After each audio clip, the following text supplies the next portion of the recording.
Tired of living broke, so before I sleep, I pray. Yo, welcome back to another episode of Crab Legs and Kool-Aid. It's your boy Titus Early Making, and we in the mother stinking building.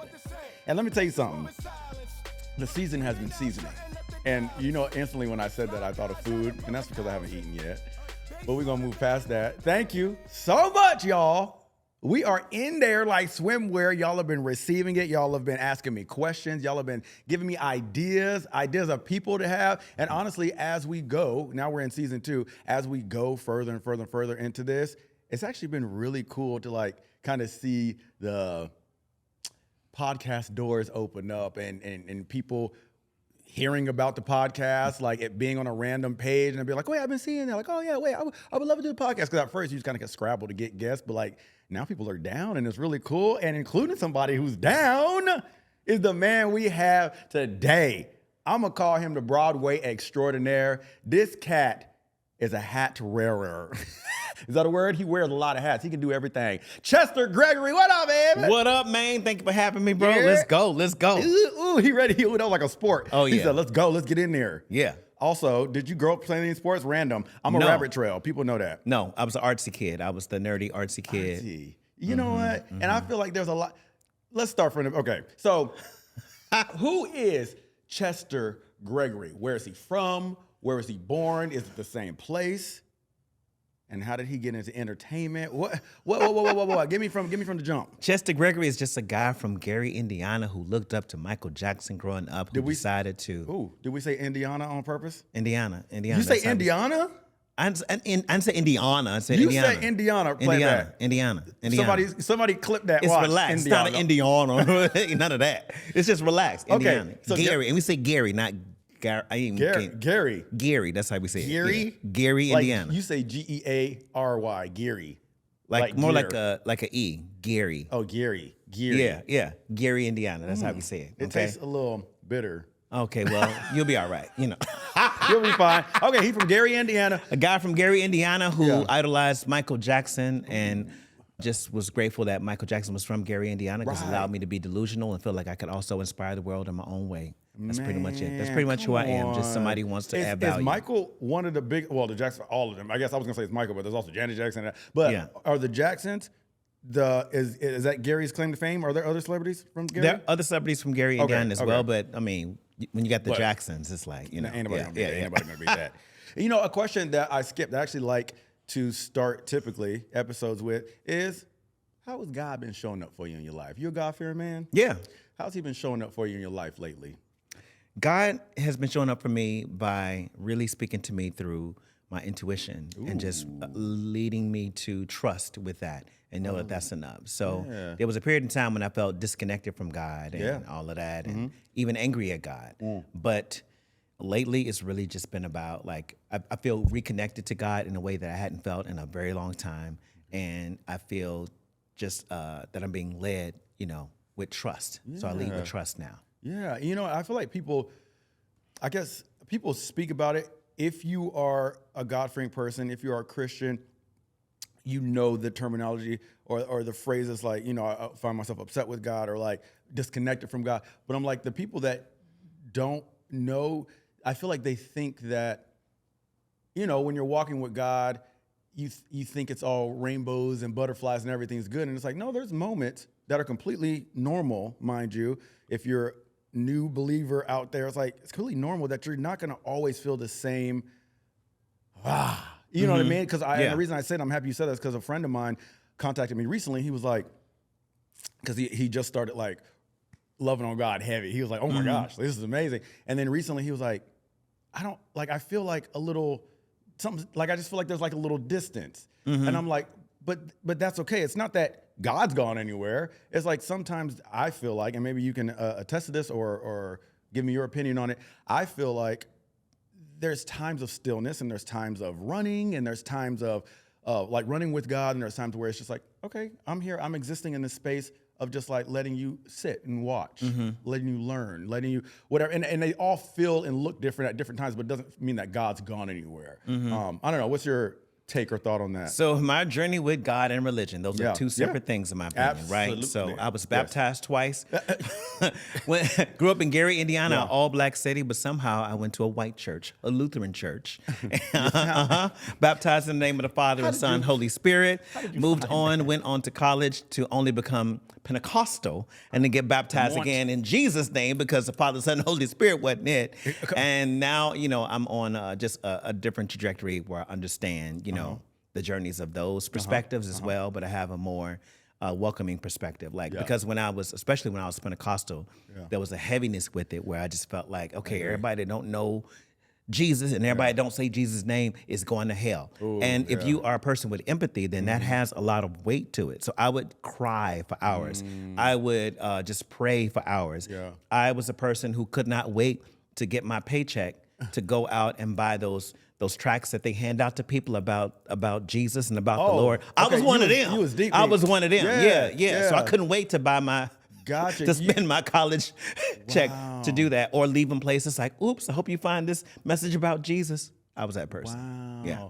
That's interesting because I'm like, because I'm non-denominational. So for me, like when I, and this is no judgment towards them, but I'm like, I have experienced a lot of different denominations, and there is kind of a heavier blinder tunnel as to like, just this is what it looks like. And I've found myself outside of that as well. Now, I still abide by the Bible, but as far as how I love on people in that, and even myself, looks a lot more different than like a cult.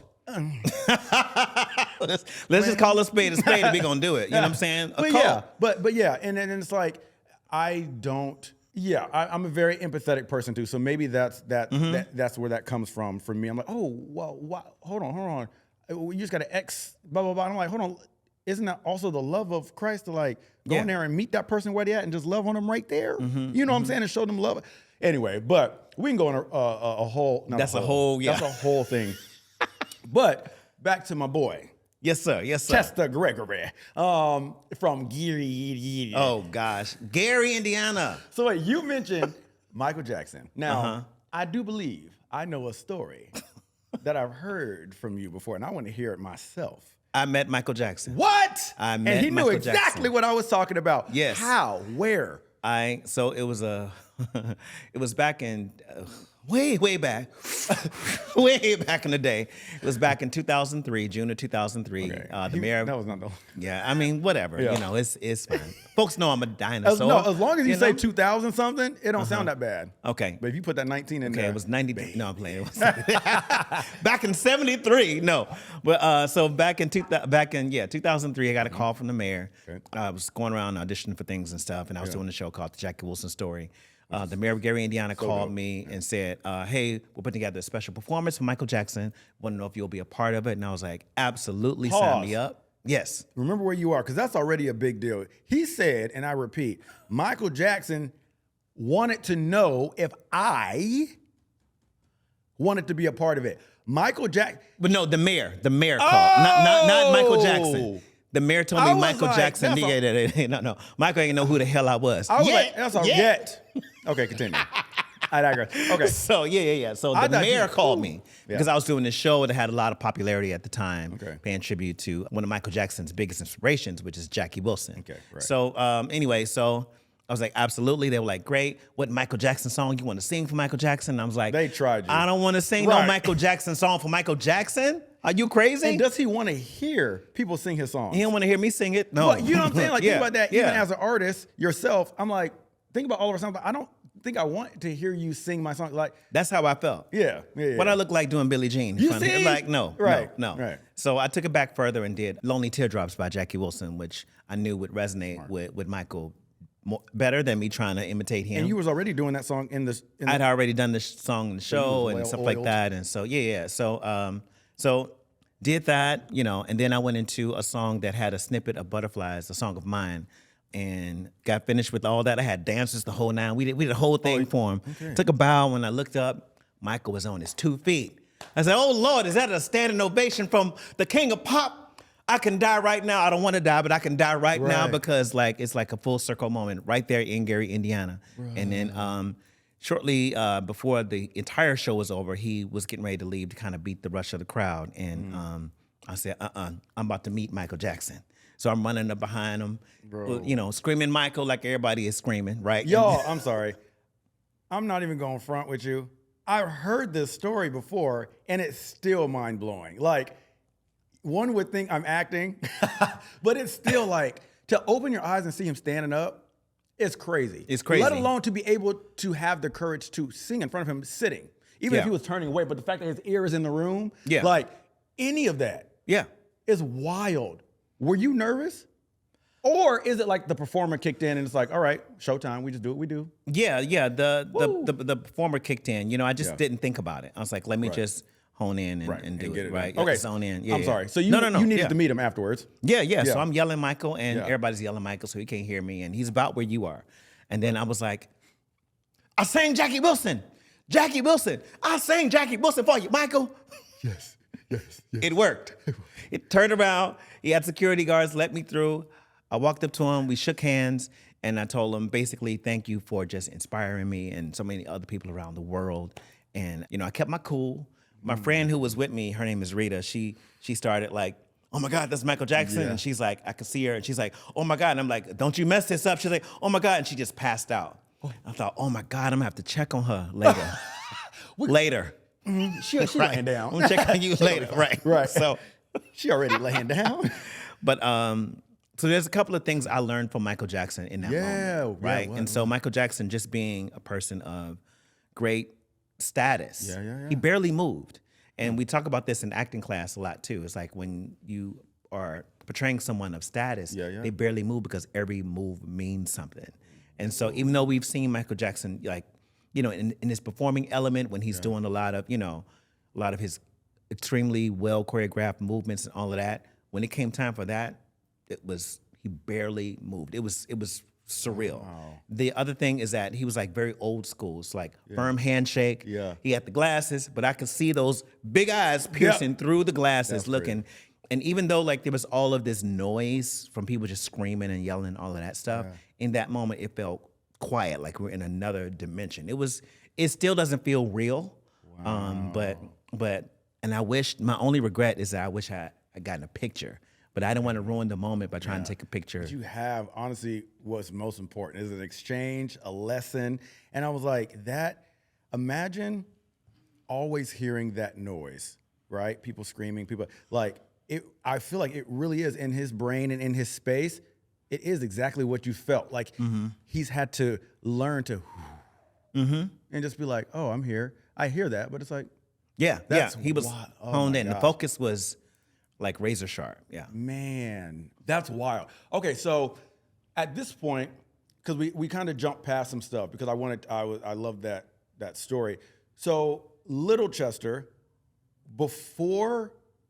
actually no, you kind of already touched on it. Michael Jackson was a huge inspiration, but before you got to Jackie Wilson, what happened between birth and inspiration to success? Where did that start? Like, who was the inspiration? Was it in your family, or was it purely Michael Jackson to sing, dance, act, all of that?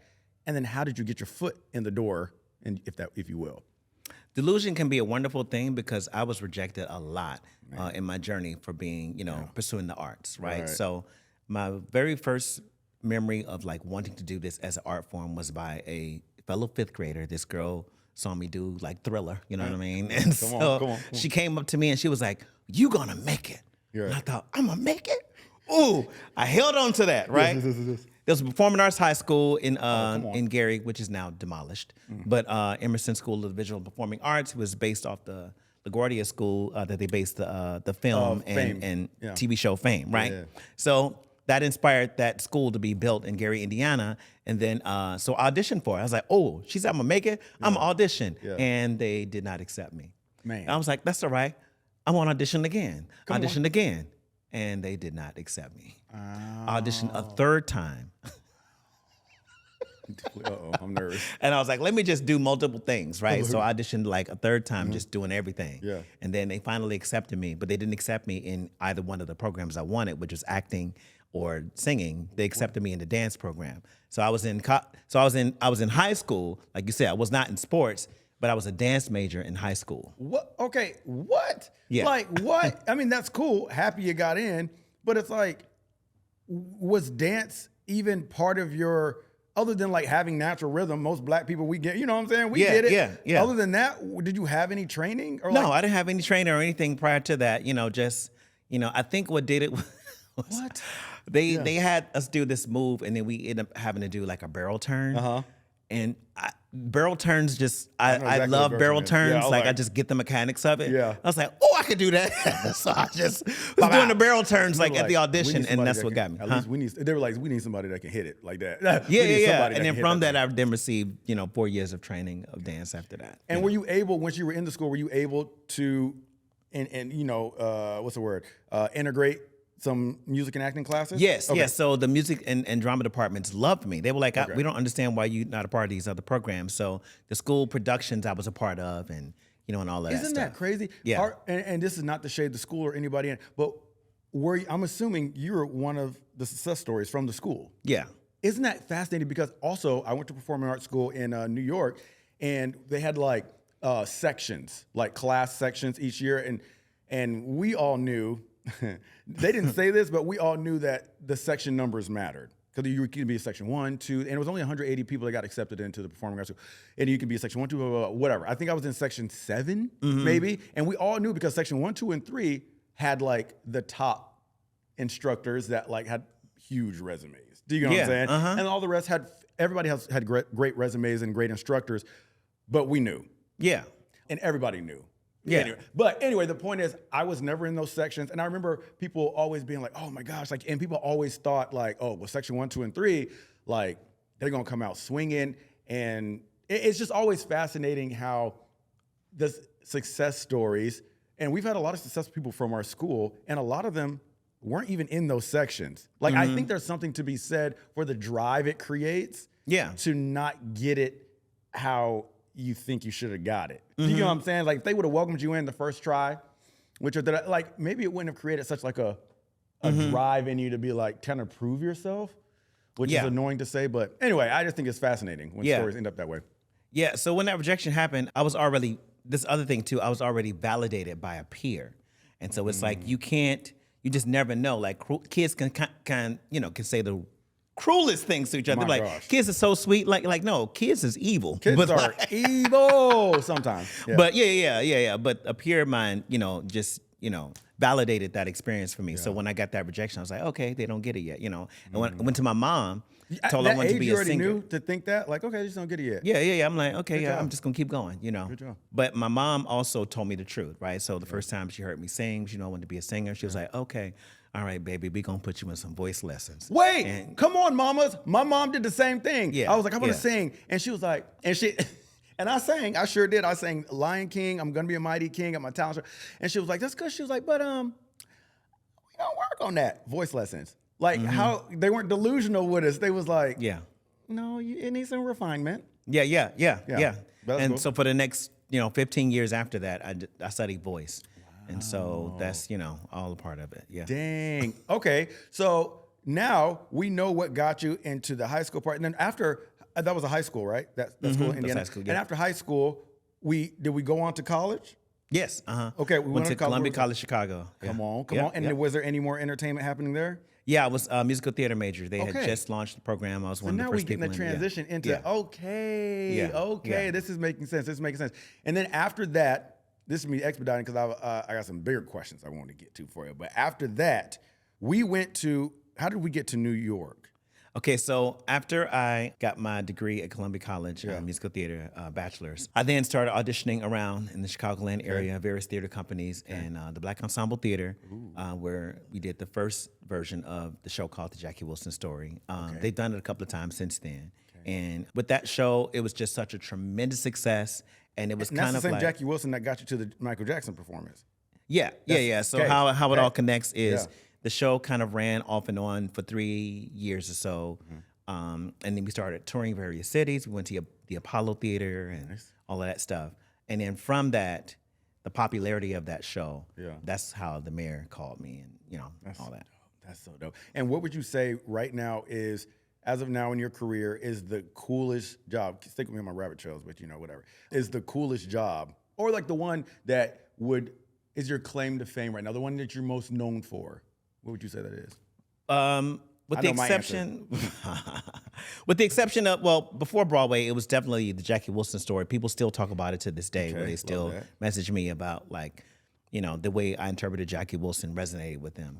But out of Broadway shows, my favorite Broadway show, well, Hairspray will always be special to me. Yes, that's the answer. It'll always be special to me. It was my Broadway debut. Yeah. It was the first Broadway show I'd seen. Yeah. And I was just like, you know, I had no idea that just from me seeing that show, I'd be in it a year later. That's beautiful. Yeah. That's beautiful. Like that, being able to experience a vision manifested is crazy. Like to experience that. Because I have a similar thing. Long story short, I used to drive by the Warner Brother lot when I first moved to California. And I used to look at the Warner Brother sign, or the tower, or the water tower thing. And I would drive by and I would just say a little prayer every time.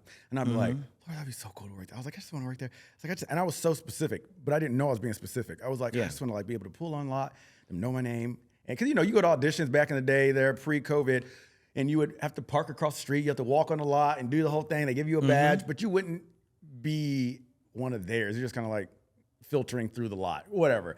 And brother, when I tell you the first major series I booked, we were on the Warner Brother lot, had a parking spot. Like I was like, anyway, so it was one of those things where I had seen it and then it was happening. And you're just like, what? So is that how you felt when you were?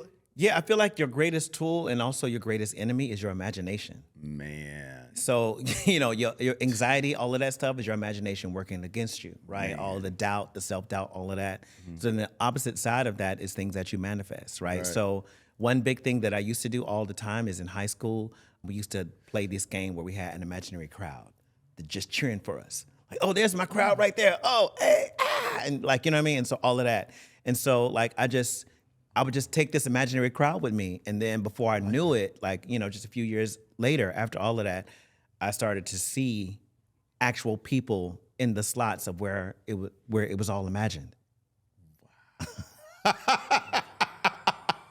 Chester, like, what a life.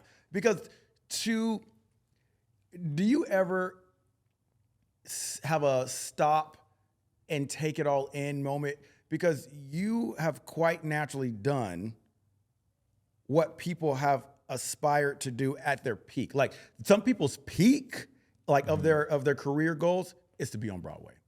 Like you've done that like early in your career, quite honestly. And it's like, do you ever just step back and be like, whoa?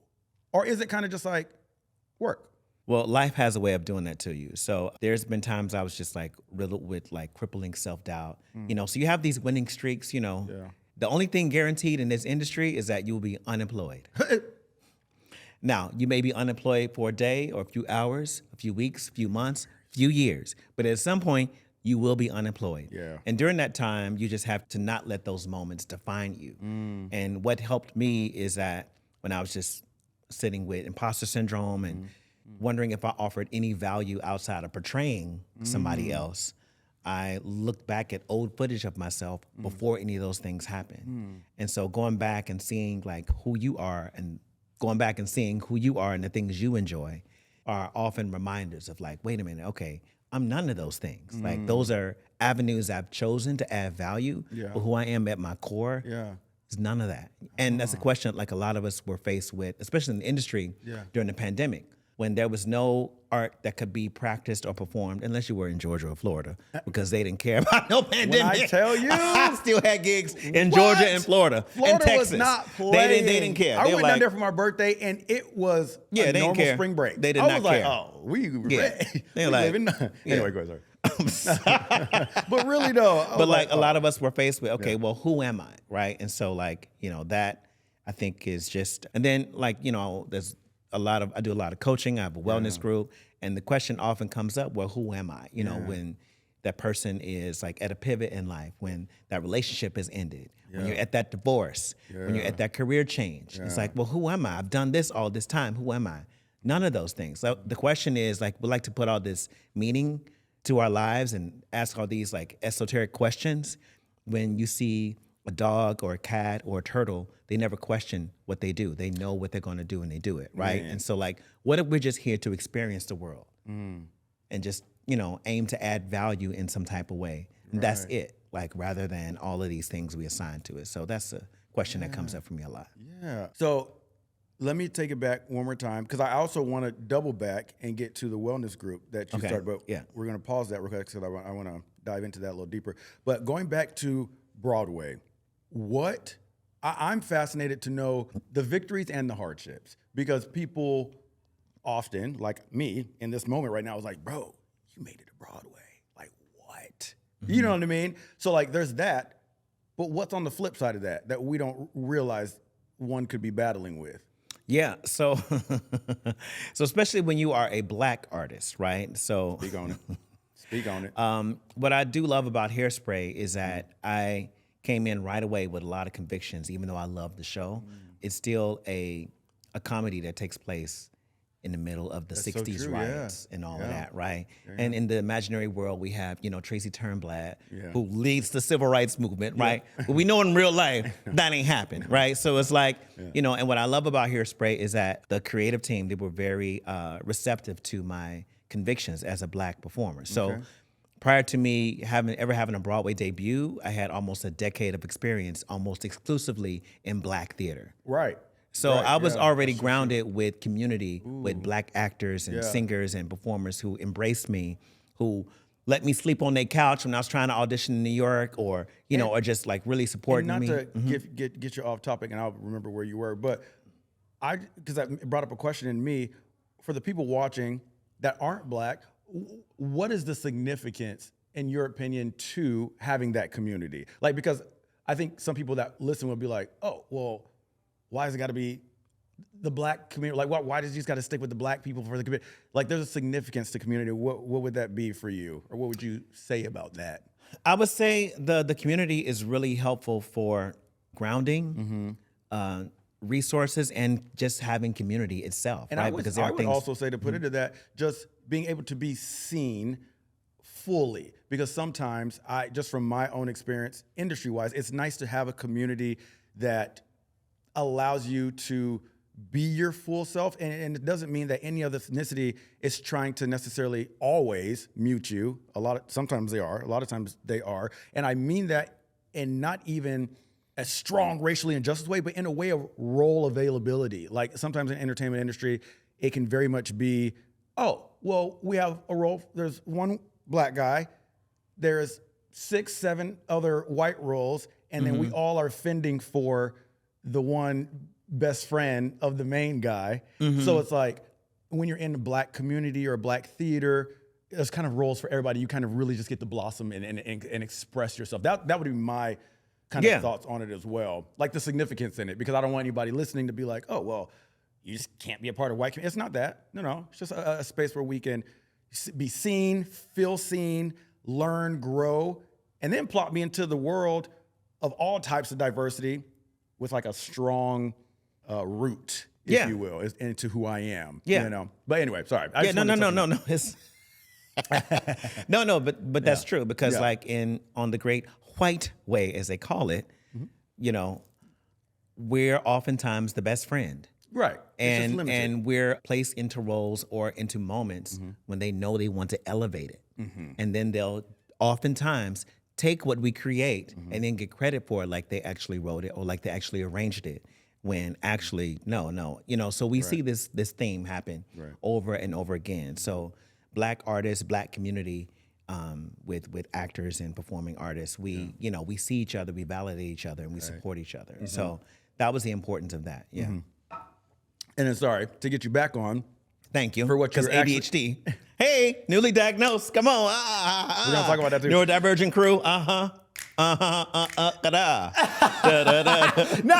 Aunt Viv. I always think of Aunt Viv when she does that movie. Yeah. Come on. That's hilarious. Diagnose. To get you back on to what you were saying before I got you off, I was talking about the journey with Broadway, right? I was trying to say, what one on Broadway would be, what are the kind of I don't want to say the downsides, but what's the kind of the darker side that we don't realize somebody on Broadway is dealing with? And you were getting me there. Yeah. So I think the greatest takeaway for that with both the best and dark sides of it is that to really stand on your convictions as an artist and integrity. Okay. So going into Hairspray, just to balance out the comedy about the civil rights movement, I, in my dressing room, had pictures of the civil rights riots. And then I also have a picture of the Nicholas brothers, things that, because I played Seaweed, things that Seaweed would actually like see during that time, you know what I mean? And then because I'm still me, you know, in addition to like pictures of Malcolm X and stuff like that, there was also Optimus Prime, you know what I mean? And stuff like that, you know, because I'm going to still nerd out. You got know? to. So, Come on, Optimus. but there was one moment when there was a conversation and they were like, well, you know, Seaweed's kind of slow and blah, blah, blah, blah. And I was like, ooh, ooh. Oh, I was like, hold on. That didn't even hit me right when you said it. I was like, huh? What was it? Who? So I waited till I saw that person again. And I was like, hey, so yeah, let's talk about that. Can you come meet me in my dressing room? And they had never been in my dressing room before. They walked to the dressing room and they saw like the 60s riots and Malcolm X and the Nicholas brothers and Sammy Davis Jr. and then Optimus Prime. Like, what the hell? Right. I said, hey, I just want to go over that part about, you know, where you said Seaweed is slow. Yeah, I'm confused. You know, there's a line in the film that's not in this where it says, oh, you put me in detention.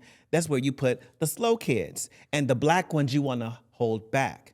Also, let's look at the script here. Boom, boom, boom. Here, boom, boom, boom, boom, boom. So yeah, Seaweed is not slow at all. If anything, he's very bright. Yeah. And they have him in detention to try to hold him back, to try, like, you know what I mean? Is that so not it's clear? Like, you know, well, I made it clear. Yeah. And they're like, oh yeah, absolutely, absolutely. Well, what was the intention of that comment or that direction? Was like to make you They were less... it was just kind of, you know, just remember that it was like a throwaway statement they made, well, but it got me. I said, that oh got no, me. Oh no, you know. That literally hit me the same way. That was my first time ever hearing you say that. Yeah. And like the word, you're like, hold on.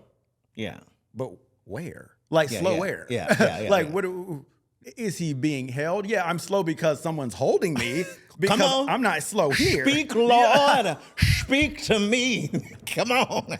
Dumb. I love it. Okay, so I also am fascinated to know, I'm just going to keep it a buck. I've heard a lot about Broadway, good and bad. And when I say bad, I don't mean like bad. But I mean just there is some bad. I mean just on the industry side, right? Like as working actors. And it's like you're pretty much grinding yourself to the bone for either, I've heard pay conversations, I've heard overworking, obviously, because however many shows. Slave wages. Yeah. That's so in New York, Yeah. and this is an old stat, but you have to make at least $500K a year just to have a middle class wage, like what's considered middle class in other places. That's right. crazy. And this is an old stat, Middle so it's class. probably even higher now. Yeah. So now That's crazy. on Broadway, most Broadway performers make less than that. So they're not even making in the year, easily less than $500K. Unless how many shows they're doing? Unless it's like, you know, Megan Thee Stallion in Moulin Rouge, right, she, you know what I mean, something like that, right? Yeah. But like, if it's just I would see it. The working, I love Moulin Rouge. I love that show. And I love Megan. Okay, good. So, but to the working class actors that are there, none of them make even close to what's considered a middle class wage. So you're on a Broadway stage, you're at the apex of theater, but then you go home and you still have to have a roommate because the rent is $3+ grand. You know, You so go it's from like screaming, you walk out, people wanting your autograph, to like your little booty hole apartment with your roommate. And I say that shoebox is what I should have said because New York, everybody knows confined spaces. Yeah. Wow. Yeah, a moment I'll never forget is while I was doing Hairspray, Mary Bond Davis, she played Motormouth Maybelle. She originated that role, and I got a chance to play, you know, her son. Yes. And we would finish the show, and this is before the days of Uber. This is still 2003. And we'd finish the show, she'd sign autographs, and then she'd walk to the corner to try to hail a cab, and the cabs would pass her up. That's wild. To pick up white audience members that were standing behind her. That probably just got her autograph. Yes, exactly. My goodness. Exactly. So that's the experience, you know, where it's like, you know. How humbling, my goodness. Yeah. Like, just for the New York actor, even outside of the race conversation, because clearly that's the reality, no matter the race, as far as like Broadway wages. And I'm like, and I mean, I guess we can get into the deeper of like, maybe it's not the conversation, maybe there is a wage difference when it comes to races, but different conversation. But anyway, as far as the actor goes in New York on Broadway, and the reality is stepping back after doing all those performances, people praising your performances, and then you probably still got a roommate just trying to make it by, because in New York, the lifestyle's so grand as far as wealth. I mean, as far as the fee and the expense of it. It's just wild to me. Like that, Broadway is such a wild beast. And then you look at TV, and while us TV actors are also putting in a lot of work, but it's just like the amount of work that's going on. You would be thinking it would be switched, right? Pay wise, like to be doing it live with no pause button, no cut. Yeah, you got to make multiple that work. times a week. Yeah, I can't grasp how that's not getting paid more. How that's not swapped. Yeah. And how your check 50% is gone off the top. Right? Because the agent, you know, and you know this by working actor, because we're just saying this for our audience, but like 15%, right? Yeah. Right off the top. Then if you have a manager, that's another 15 to 20%. That's, you know, and then taxes or whatever else, you know, gone. Half your check gone already. Man. So, yeah. Yeah, it's a wild business. Okay, so something that did pop in my head that I wanted to pivot to is you mentioned something. You mentioned the word or the acronym ADHD. Now, I want to correlate this to this question. What have been some of the most difficult moments you've had in your journey in this industry?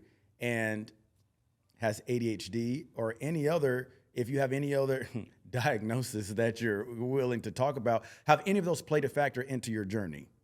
Yes, absolutely. So realizing that, you know, that I'm ADHD and dyslexic. Okay.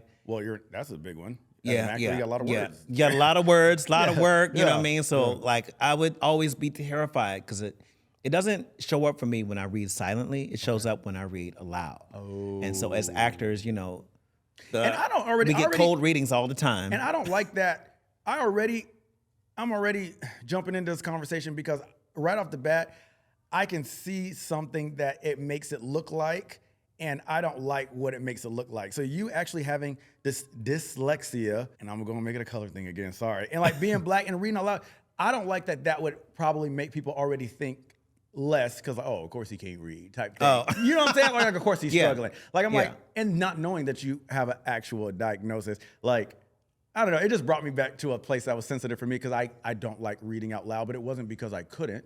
Yeah. It's because I'm not dyslexic. I just panic. Mm-hmm. Do you know what I'm saying? So that part too, right? So I think to the I don't know how they perceived it, but I think to them it didn't look necessarily that I couldn't read or anything like that, because like, you know, but it was always this question that would pop up sometimes because I would prepare, you know, so I wouldn't look crazy, you know what I'm saying? Right. So but you know, it would still show up when we, you know, changes in the script and all of that stuff when we do a cold reading on the spot. I'm like, you know, and so while we're doing the cold reading, I'm skipping ahead trying to see what my lines are so I can rehearse getting it out of my, you know, getting it into my body. Warm it up, rehearse getting the lines into my body and all that stuff so I can like say it, you know, without watching the words jump. Like, I was about to say, what does it look like for you? Does dyslexia look different for different people? Like the words, like do they do different things? Or? So some common traits are that, the words can kind of like invert, and the letters can kind of jump around, and you know, they just having a party. Yeah. That's why. Like I can't picture it. Like I can only picture like I think I imagine there's like a movie where the guy's looking at the page. I want to say, is it Wanted? The movie where he curves the bullet. Do you know what I'm talking about, Eric? Have you seen that movie? And I think that's the movie where he looks and like the thing starts shaking before he's like, I vision that for you. Mm-hmm. Is it anything like that? Like the letter, like things are like vibrating or like moving, or I don't know. Maybe it's not that epic. Yeah. Really? No, it looks like static. It looks like all the same letters. Looks like none of the letters. They invert. You know, it's like you'll look and you'll blink and you'll see a different word, and it's like, well, which word was it? Yeah, no, it's a thing. By the time then, you now saying it out loud, you got to try to catch up with your own brain. You try to catch up in your mind, and then put ADHD on top of that. It's like, what was that? You know, and saw that, right? I saw somebody post that they have ADHD and they have to reread the paragraph like 5 times because the other 4 times they read it, their mind is tuning out. And that has happened to me before too, where I'm reading and I'll tune out my own reading voice in my mind. So I have to go back because I wasn't even listening to myself while I was reading. But this, when I tell you speaking to my spirit, sir, because that's where I come in. Yeah. Like I'm not on the it's so hard for me to say that word. Yeah, no, it's like, why would y'all call it that? but not because of the crudeness, but it just flows better. Dyslexic, and I don't even flow. Dyslexic. Oh, Eric. He's gonna have fun with this one, right? Oh, I meant to tell Courtney that I've deemed you producer. I forgot. Dang it. Anyway, a lot of side conversations. Anyway, but well, you just witnessed it. ADHD. But that's exactly what happens to me, and I didn't know where to put my finger on it growing up in that doggone English class and reading comprehension test and all that stuff. Bombed, and it wasn't because I couldn't read. Yeah. It was because I would get bored with myself and tune myself out as I'm reading in my head. To this day, I cannot read silently. To this day, because I won't remember it. Because I'll be like, no, I'm reading. And I'll be thinking about other stuff as I'm reading. Yes. I have to read it aloud. Or I have to listen to it be read. Or I have to be visualized. I'm a visual learner. I'm great at that. But anyway. Yeah. And I'm kinesthetic. Ooh, I think I might be too. Okay. What does that mean? It just sounded so cool. So it's in your body. You know, you have to get in your, I like that. I didn't know I was, but I like the word. I want to be kinesthetic. Kinesthesia. She sound bad. No, okay, sorry. Okay, so where did the crossroads meet for you? So dyslexia, my gosh, yes, and ADHD, I'm assuming has been something that has been a challenge for you, but clearly hasn't held you up too much because you've been working. Do you get what I'm saying? Yeah, so I'm like, you've been able to combat it. And is there a trick you learned that you can inspire other people that are struggling with the same thing? What was it that's been working for you? So my reason for sharing this, with having like a late diagnosis in life is just that to other people that are experiencing the same thing, it's like, no, you're not, you're not, you're different, right? You know what I'm saying? You're different, but you're not, you can still accomplish things. You still can do whatever it is. You may have different process, right? And that's fine, right? So I used to be a mystery to my teachers because when they give us these standardized tests and all of that stuff, I would get the complex stuff correct, but then miss the easy stuff. I said, but like, we don't know what's going on. Interesting. Yeah. You ever have it? I don't know if it was like this back in your day. Right, yeah. I'll be playing him. By the way. Oh, here we go. Cut to his camera. Oh, Lord. Look at his pores. Neutrogena. No, Neutrogena, come on, right. How old are you? I am 53 years old at the time of this. I'm yelling in the mic. Where? What? And I know it, but every time I hear it, I can't see it. What a blessing. God is good. Thank you. I just try to hydrate and mind my business. Yeah, 53 years old. 5'3". 5'3". What year were you born? December 10th, 1972. We got some good people in our year. We got Kim Burrell. We got Gabrielle Union. Which is that's your sister unaged. She does not budge. Anika Noni Rose. Another one. Wayne Brady. What? These are great. You got some great I ones. believe Idris Elba, too. Idris looks great, too. Idris doesn't look 53, but he looks weathered in a cool way. Do you know what I'm saying? Like, you could tell he up there somewhere. But I wouldn't have said 53. I probably would have said late 40s. He might be 48. But oh, my God. Weathered is not bad, by the way. It's just like leather, like worn in leather where it's like, I'm going to still wear that jacket. That jacket got character. Because But you, sir, what? Do you have children? Yes, I have a son, Chester Gregory III. Hey, let him use the third. Baba. Come on. And how old is your son? My son is 26.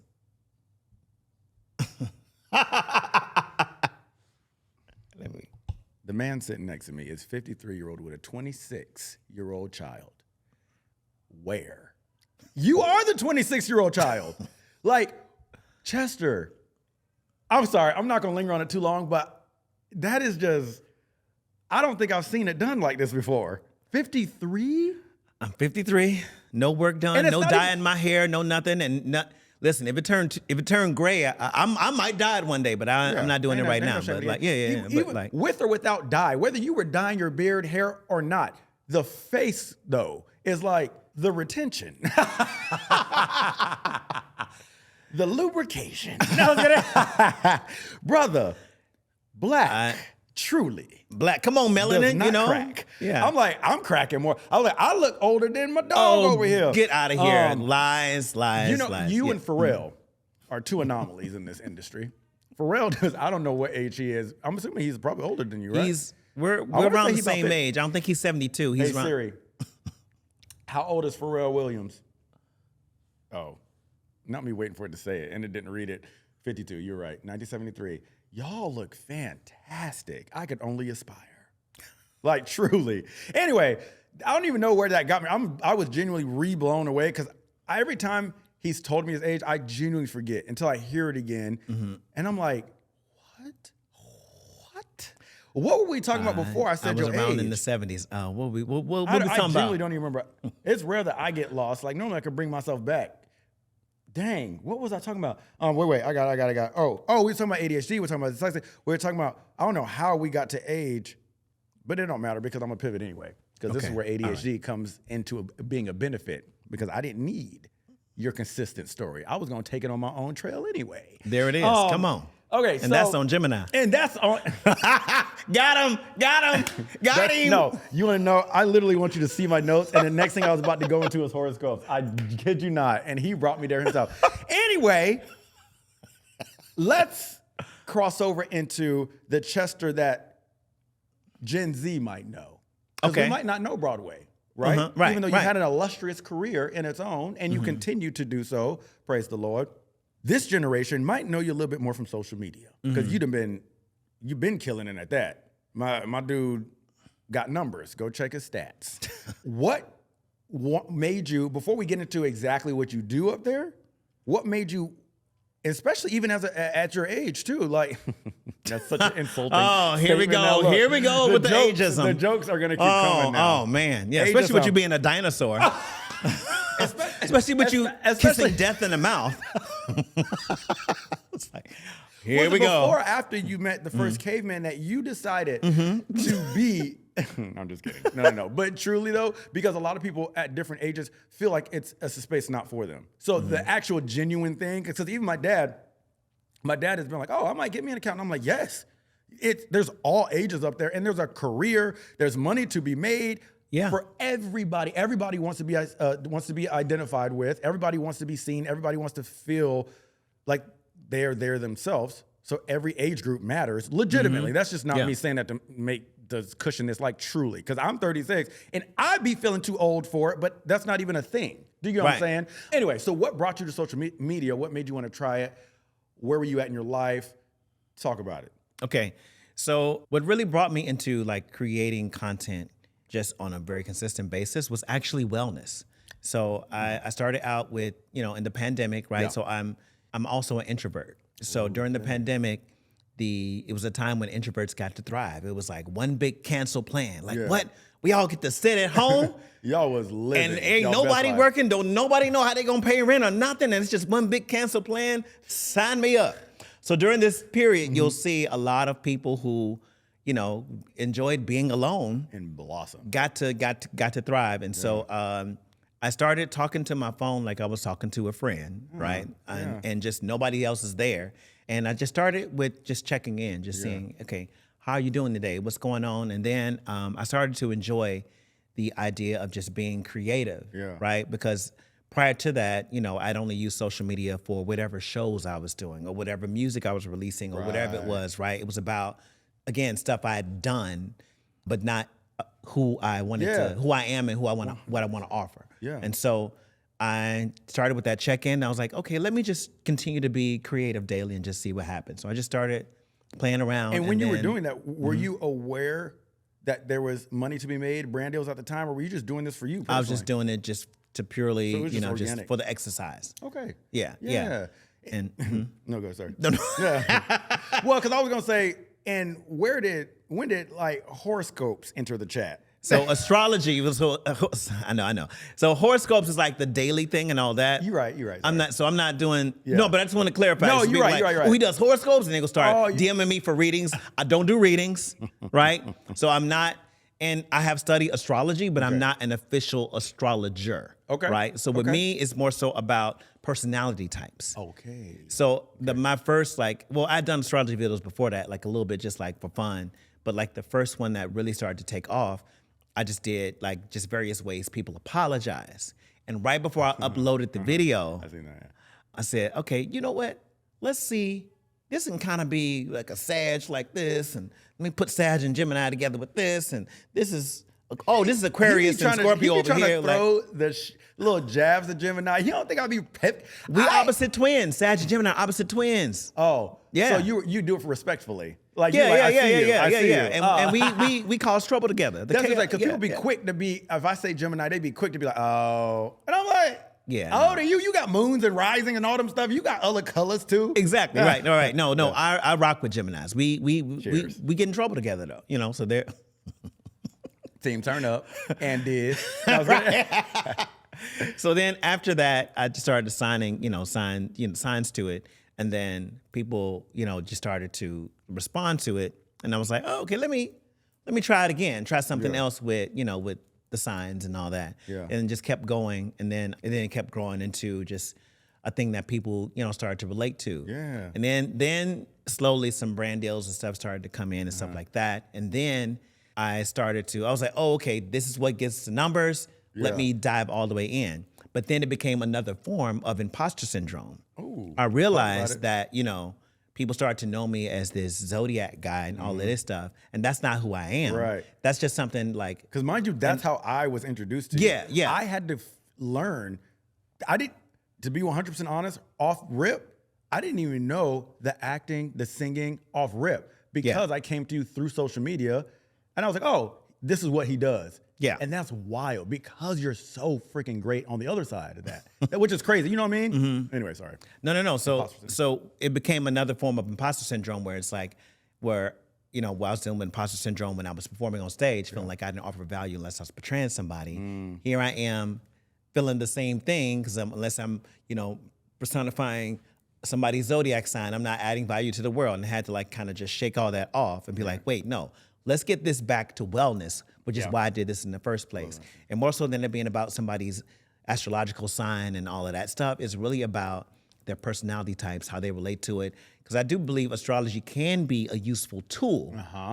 But when you lean too heavily into it, right, you're throwing out factors like your beliefs, your limiting beliefs, your genetics, how you were raised, all of those things, like, your environment, like all of those things. I'm happy to hear that be said because I've noticed people put all their eggs in that basket and be like, no, I am not going to date, talk to, or blah, blah, because that chart or whatever, that sign says this. Yeah. And it's like, isn't it got to be a multi-layered thing to that? Because I was like, I know everything about me ain't wrapped up in that one paragraph. Exactly. You know what I'm saying? Exactly, yeah. Why would you not take a chance?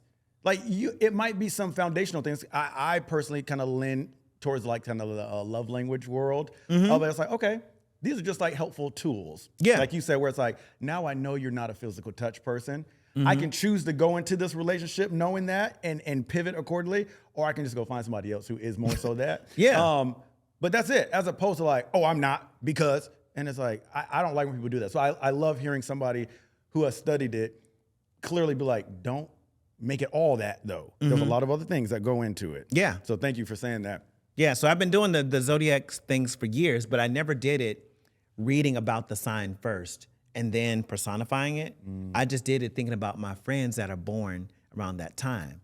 So my friends that are Tauruses, okay, what do they have in common? You know what I mean? Yeah. They love to take a nap. They, you know what I mean? They gonna say don't talk about Taurus with food while they still post about food every damn day.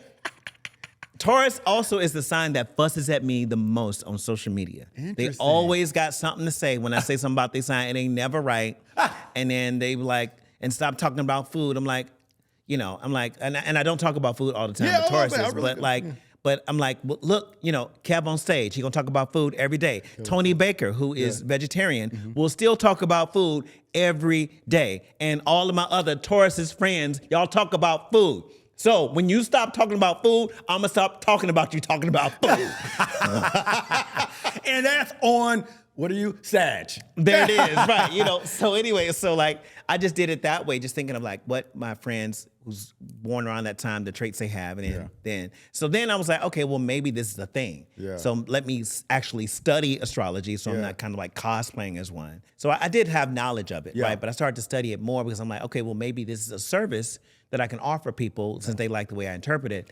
Maybe I can do it as a service for readings and things, right? And so I started to study it, and it just didn't resonate with me to be an astrologer to do readings. So like people that want to dive into that work, I still refer them to, Deborah Silverman and like some other people who have like, this is what they do. I'll refer you to them.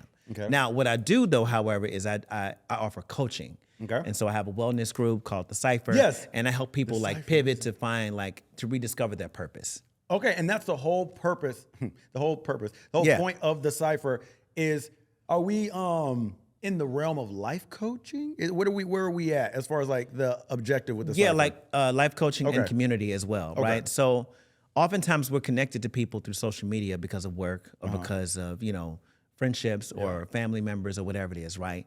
But oftentimes we don't have the same common interests or goals, right? Or when you try to elevate yourself or you're in a pivot in life, those people that have known you are most resistant to that pivot, that change, because the person that they've known and come to love doesn't exist anymore. And so you need to be aligned in a community where people are supporting your growth, your change, your evolution, because we're all on that path and we're all holding each other accountable. Yeah. So that's what we do weekly, and we've been already doing this for 2 years, and I've been kind of keeping it like secret. Yeah, well, but that's now, really cool. How fulfilling. And I feel like it comes back to kind of obliterating that imposter syndrome, because it's like you're operating in something that's meaningful, that's bigger than a character portray this, just do this or just do that. It's like you're actually operating in like something that's true for who you are at your core. Yeah, you know what I mean? That's beautiful. I feel like that helps get rid of that imposter, because I feel it too. Like when you say imposter syndrome, I constantly battle that in this industry, where it's like, of course, it's an audition to play the character you see me play multiple times. Like, of course, that's all you want me for. You know what I mean? Like, oh, of course. Even when you get spoken to and recognized for an old character you played, absolutely flattering. But you do kind of be like, oh, do y'all actually see me? Or do you just see Jackie Wilson, Jackson West, like whoever the characters are that we've played? And it's just kind of like you war with really making sure you're pushing through and people are seeing you for who you are. Anyway, all that to say, I love that you've created the Cipher. Or did you create? Is that your creation? The Cipher? Yeah. You created that, right? I love that you created that, because it gives you a space to just work from the core of who you are and put something into the world that's like from you. Exactly. Yeah. And I absolutely love that. I was gonna ask about actually the last thing I was gonna ask that I was really fascinated about was your opinion, take, what you have to say, because this is something I'm curious about, is how you feel like God shows up as somebody who believes in God and recognizes cool, useful tools in astrology. What's the correlation? Is there one? Or is it as polarizing? That's not the word I wanted to say. Is it as separate as a lot of God-fearing people like to make it, where it's like, oh, that's, or is there some correlations? Well, astrology is in the Bible. That's just a fact. So, and there are so many. Now, I don't know where, so I couldn't comment. You see, I got quiet because I don't know where scripturally. So I was like, I ain't going to say yes. I don't know. There are multiple timelines. There are so many different timelines of astrology layered in the Bible. Okay. I like, it's unquestionable. Okay. Right? Okay. So then the question is like, and your pastor knows this. Your favorite theologian knows this, right? They know this. So the question is, so then why is it vilified, right? So it's like, that's what I'm saying, it's like okay, well, and watch out for all that, right? And it's like, okay, so because somebody who believes in God, but also understand. Yeah, it's fascinating to hear from you. So what I think it's an attempt to, in the positive light of it, it's an attempt to not have people veer away from God, not to it's like, okay, no. Everything you need is right here. I'm going to guide you. I'm going to trust you as we open the word and as you, look to source, look to God for your answers, what you're praying for, whatever it is, right? So that's on the positive side. Okay. But religion is oftentimes used for evil as well, to control people. Fair. So if if I know that if you know that there are tools that you can also use to support your journey where you may not need me as much or whatever it is. So I'm going to polarize and vilify that so that you can not even think about it, not even, there was a time when I believed that yoga was gonna send somebody to hell. You know what I mean? And it's like, and so when I met my son's mother and, she told me she went to yoga class, it was like in the 90s, yeah, right? No, I get she it. was like, I went to yoga class, I've heard about and I was like, ooh. The postures are apparently, I don't know that. And she was like, but I think about Jesus when I do the yoga. And I was like, oh, so it was like, and so it's like, so I personally believe, that there are many tools for us that God has given us to access, right? So in a sense of, I guess maybe that's similar to how I feel just with science in general. A lot of people try to separate science and God. And I'm like, but wouldn't all the epicness you're learning just point to the creator that created all the epicness you're learning, exactly. Which and thus makes it just that much cooler that God created science. Like scientific things. It's like, isn't that just all that much cooler? Yeah. So I think I understand what you're saying. And oftentimes religious cults and leaders are their enemy is critical thinking. They do not want you to think at all. Don't ask no questions. Do it because I said. Do it because God said. Never question. And I think that is dangerous. You should always, and my relationship with God is different from your relationship with God. Right. You know what I mean? So I can't what works for you is not going to be the same thing that works for me. Right. We're different people. We experience the world differently. Because I think there is something to be said for maybe why things were created. And what I mean by that is like, yeah, maybe I'm so uneducated on this topic, but it's just my thoughts I'm having in the moment. Maybe those yoga poses were created in a evil way to represent something at some time. I'm like, but black people have inverted the cross. Exactly. That's what I'm saying. So it's like, maybe it was created, but how I'm experiencing it what I'm trying to say is people can even say that there's some very strict beliefs, even when it comes to me as a musician, as far as like, what's the word? Not gospel music. Secular. Like me recording secular music or not. And it's like, well, yes. The yeses are true. As far as like, yes, I'm in a realm of music that typically is used for evil. As far as like what we're talking about, like I'm just trying to get to the hoes and the money and the blah, blah, blah. Yep.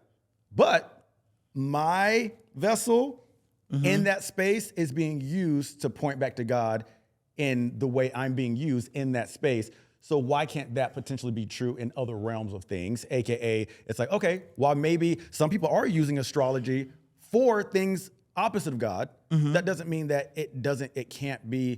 Do you get what I'm trying to connect here? Yeah. I don't even know if there's anything to stand on there, but that's just, and do they think that somebody is holy just because they sing gospel? Right, that too. Exactly. Like, you know 100%. What I mean? And so yeah.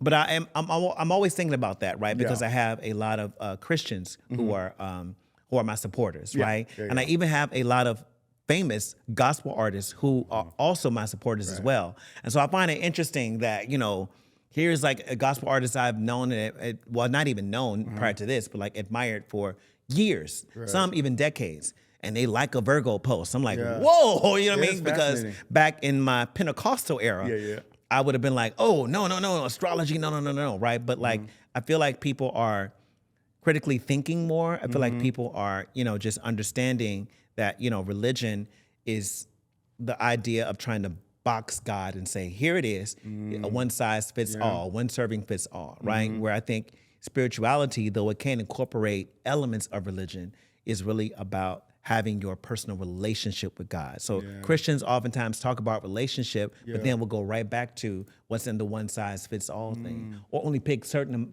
parts of scripture that apply to the agenda they're trying to, at the time, while you're still eating shrimp and everything else. So get out my face with that. You know what I mean? Like, let's keep things in context. I like and shrimp. Like, right, there it is. You know what I mean? Yeah. I like vegan shrimp, Are you vegan? I'm vegan. Yeah. Oh, your whole life? I'm plant-based.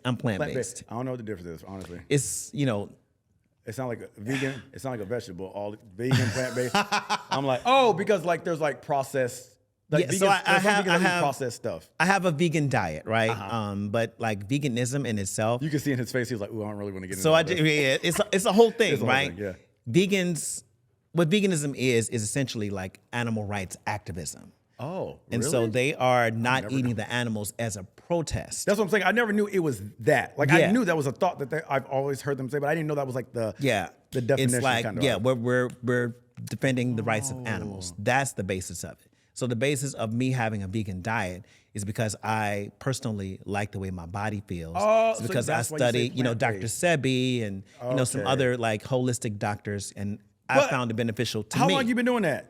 I've been vegetarian off and on since the 90s. There was times I went back to eating meat, but I've been plant-based now, vegan for 9 years. Bruh.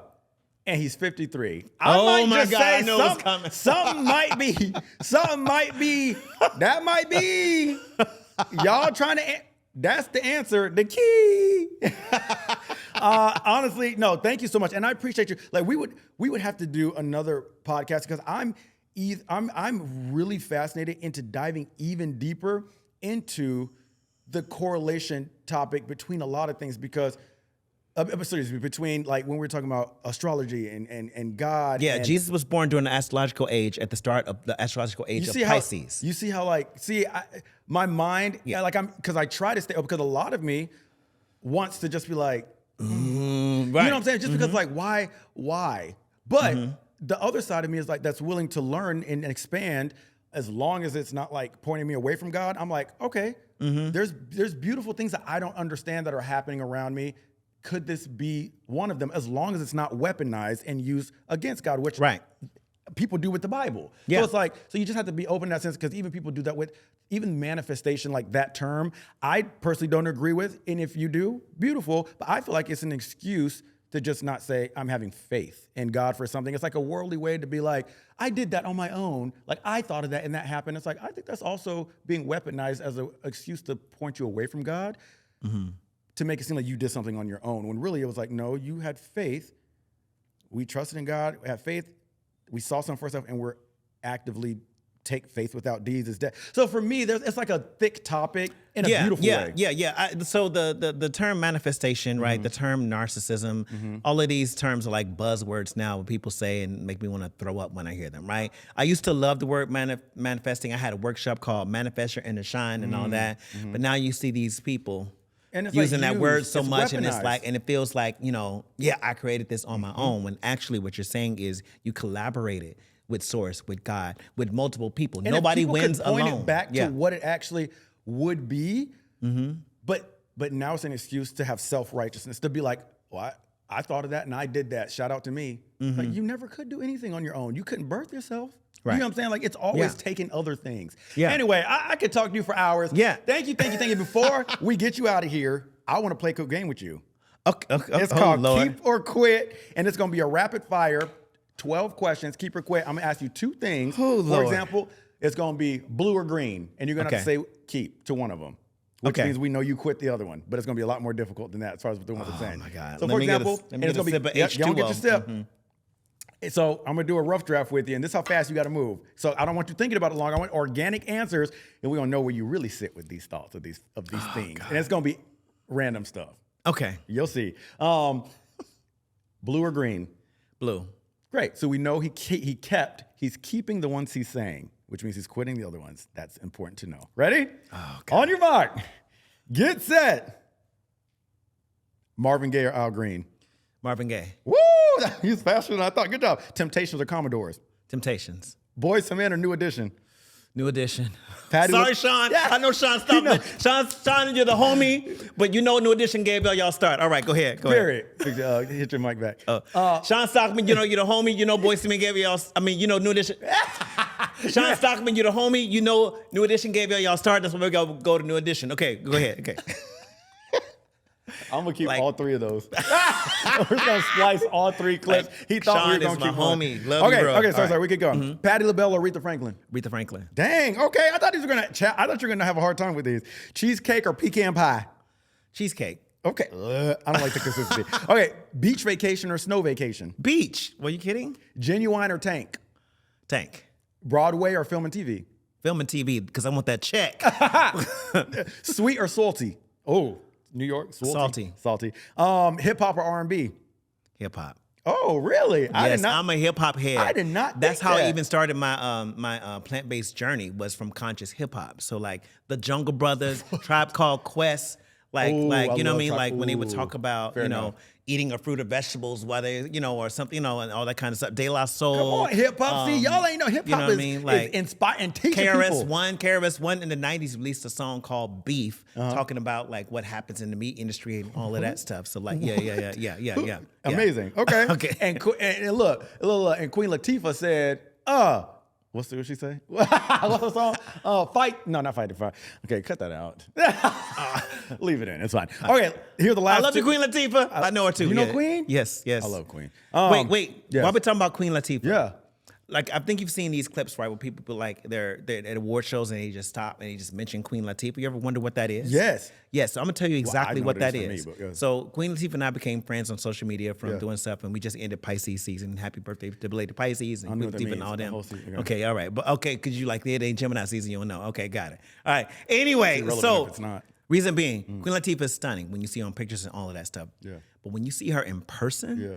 there's a whole nother element to it that cameras cannot capture. Queen Latifah is breathtaking. Wow. So that's why people be stopping. They be like, yeah, no, Queen. Everybody just stop what you're doing and give it up for Queen Latifah. Latifah. She is breathtaking. Man. Make sure you see Queen Latifah at some point in person, and you'll get it. You'll He get says it. it like we're just gonna. It's like her whole conveniently thing. see her in person. I mean, That's good. she should be places and stuff. Okay, that's you true, in the that's industry. true. Come on. That's true. Okay, last two. James Brown, a little Richard, James Brown. and then crab legs of Kool-Aid. Crab legs, vegan crab legs, but crab legs. Sorry, I forgot. Well, you heard it here first, y'all. Shout out to Chester Gregory for being in the building. Thank you, my boy. What up? Thank you for having me, bro.